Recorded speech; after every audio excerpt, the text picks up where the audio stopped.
Hey guys, we are at Wig Island Nature Reserve. I've done a video here before, and the reason we're here is because I believe this is one of the best examples of passive rewilding in my area that I can show you. So if you look behind me, you can see the grass has grown very tall, and there is actually an abundance and variety of different species of plants. If you turn around again, you can see a meadow-like habitat has sprung forth from basically just allowing the grass and the rest of the plants in the area to grow by themselves. Look at the difference between this ground that is freshly cut. This is essentially a monoculture, which means just one or two species are able to survive there. Whereas if we come closer over here, follow me, you can see thistles, clover, whatever the hell this thing is. Come to those flowers, buttercup, and a plethora of species that I don't know the name of. How many can you name? Look, focus that way. Oh, look, a bird! Okay, go away now. So you see here on the roadside verges, it has been recently cut, and there is literally no reason to do that. On that side too, this is a place where most people will never even set foot, but for some reason they have to have it prim and proper and just have no productivity. I don't understand it. It's a very outdated mindset. So you might think, what does it matter that there's no growth there, it's being cut, like, why does it matter? Well, it is land that is really not being used by people, and thus it is a very useful place to do passive rewilding. Let your grass grow, let flowers grow, and it helps the insect populations bolster. If you turn and look there now, that's wild growth. It wouldn't all grow like that. Keep right. Shut up! I'm talking. Anyway, they wouldn't all grow that crazy wild. There'd be biodiversity, it'd be different. If you look at those flowers there, the poppies, that's a good example of what could spring up if you let your grass grow. Again, more poppies and more different types of flowers. And that's on land, or that would be on land, that is otherwise being absolutely useless.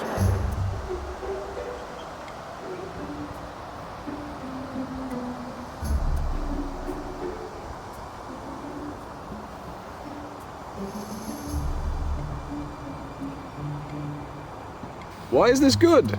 You may ask, why is passive rewilding good in general? Well, allowing things to grow wild, allowing things to prosper in a natural way, doing what nature does best.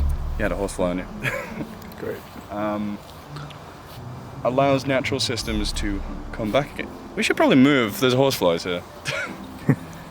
Horseflies, they're just part of the package, but the greater whole is worth it, and we'll explain that once we move on.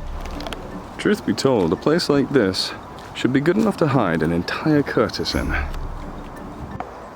I see you! We have to be careful walking through things like this, because although it is good for wildlife, long grass is also good for ticks, which still are wildlife. See an assortment of different species of flowers that I don't know the entire name of. Hello there. You wanna draw me like one of your French girls?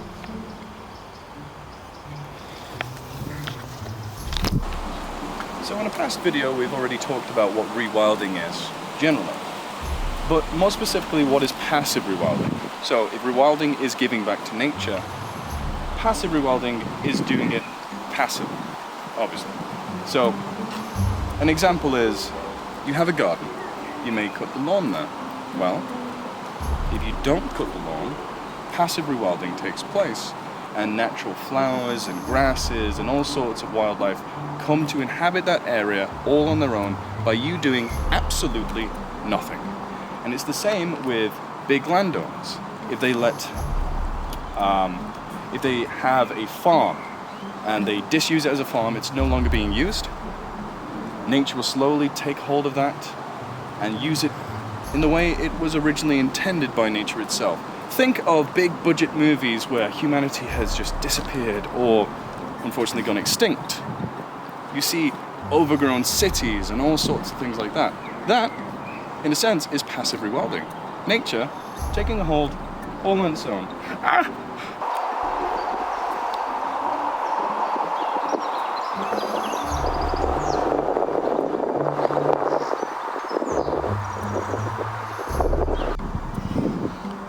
So, this canal you see behind me here, this used to be connected to another network of shipping canals.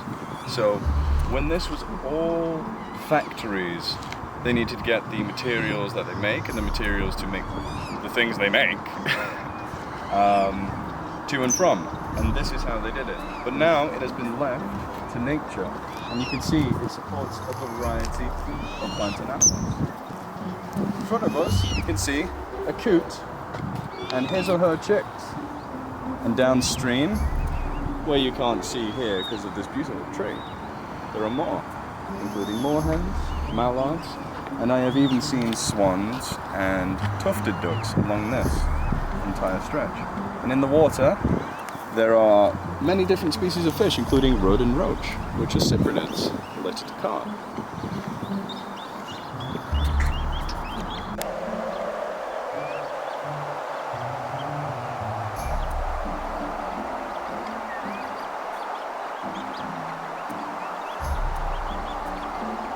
This is an abandoned bird hide that used to be used a lot, especially during my childhood years.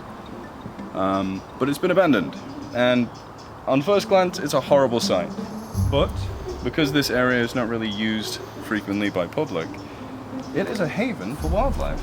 And if we look down here, you can see a baby amphibian of some sort. Right here. I believe this is a young common toad. Very sweet, very cute. But this is a good indicator of how healthy this area is for such animals. They're all over the place too. Quite cute. So if you come in, just down here, watch your feet, in case you stand up. Here's a little smooth newt. This is likely last year's spawn. It's now living an almost completely terrestrial life, only occasionally going down to water to breed when they're adults. This one is not of breeding age just yet. It has a very easy life. Stop. So a few years ago, that bridge wasn't here. The entire thing was just the same as you see on either side. Trees and trees and trees. And although it's a shame they got chopped down for this to come into existence, it is a good example of what you can do with just leaving the land as it is. Because all around you, this gorse, the grass, that ragwort over there, and every other piece of life on this patch didn't exist until a few years ago. Once they were done doing what they were doing, creating this bridge, all of this was just churned, dry, and disused dirt. But after nature got a hold of it, time took its toll on this entire area and life started to spring forth once again. And you can see fairly well-established gorse and all sorts of life here from just doing absolutely nothing with the land. And it's great because it is productive for wildlife.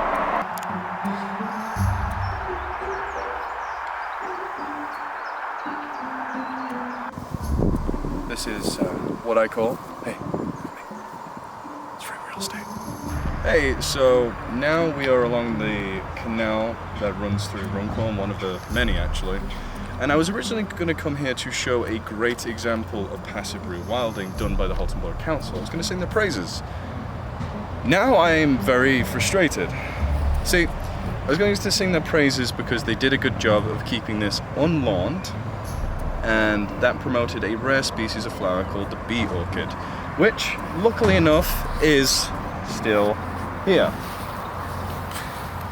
It's a beautiful flower, and it's increasingly rare, but they have been springing up in the north of England, where previously they haven't shown very often. But if we look again slightly to the right of that, this entire thing has been mowed down for what is essentially no bloody reason. You can see it there, along here. I personally get very angry about this sort of thing because you can see there's a path. We are walking on this path.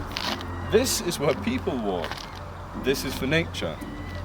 It's this stupid idealistic view of how neat and tidy things should be a lawn. Lawns are the enemy of biodiversity.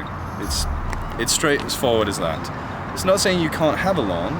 Lawns can be nice to sit on and just have gatherings outside. That's fine. But when every little piece of grass has to be a bloody lawn, it is abysmal. It's terrible for wildlife. The only reason we like lawns nowadays and have them so bountiful is because aristocrats back in the day decided, you know what? I have all this land and I'm going to do absolutely nothing with it. I'm going to make sure it's very unproductive. Not going to farm, not going to do anything with it. But I'll cut it. That costs me money and I get nothing in return. You can see I have a lot of money. And that's where lawns come from. And since it caught on with posh people, rich people back in the day, everyone wanted a lawn to show how good they could maintain something and keep the wild things out. So, I just want to end the video by saying, if you have land, if you have some green spaces, somewhere lovely, even if it is mowed short, return at least a bit of that to the wild, because you help so many species. You help rare species like the bee orchid, you help common species like bees, beetles and all sorts of insects. You even help beautiful species like these mute swans. They rely a lot on grass to survive. They actually eat grass straight away, and they don't eat this. They don't eat dried hay. They need it fresh, straight from the edges. So, if you care about wildlife, please consider leaving your lawn either completely uncut or just at least a little bit, because every little helps. And that is as the price. Guys, get some nice clean food for you guys. Oh, is this not your favourite? You like clovers too, do you? Clovers are good. He goes right for the clover and everything else that I missed. Clovers? Yes. That's look at the Irish right there, little fellas. Ladies. You're very welcome. You literally don't need bread. Just give them clovers and they're very happy. And certain types of grass. Usually the nice soft stuff that doesn't cut a bit. Nah, they've had a taste for the clovers now. There you go. They're so sweet.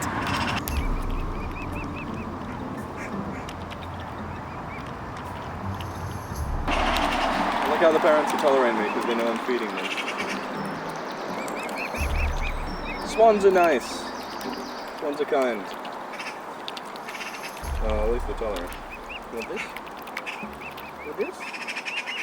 No? Okay.